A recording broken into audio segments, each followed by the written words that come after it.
সপ্তাহে টয়লেট একটা এসি লাগাই এলাম, তার এক পর্যন্ত জঙ্গলে যায় প্রকৃতির মাঝখানে কামড়া সারি।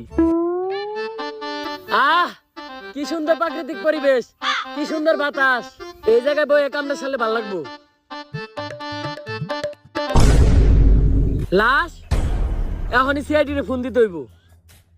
হ্যালো সিআইডি, মাইয়ার নাম রিয়া।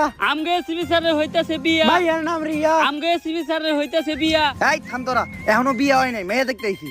কিন্তু স্যার সবাই বিয়ে করে শীতের দিনে, আপনি গরমের দিনে বিয়ে করতেছেন কেন? এমনি যে গরমের হিট, তারপরে যদি আপনি বিয়ার পরে হিট দেন, হিটেই তো আগুন লেগে যাবো গা। হাট! এই তো উল্টা পাল্টা কথার লেগেই আমার জীবনে কিছু হইলো না। তোরা একদম মুখ বন্ধ রাখবি, আমি যেই পর্যন্ত কিছু কইতে না কমু তোরা আজকে একটা কথা কবি না। আমি জানি আমার লেগে বিয়েটা করা কত জরুরি। এত বয়স হয়ে গেছে আমার, ষাটে কোনো টেডি নাই, জীবনে কোনো বেডি নাই। আরে যেসব পোলাপান আগে আমার সামনে দিয়ে ন্যাংটা হয়ে ঘুরতো, ওইসব পোলা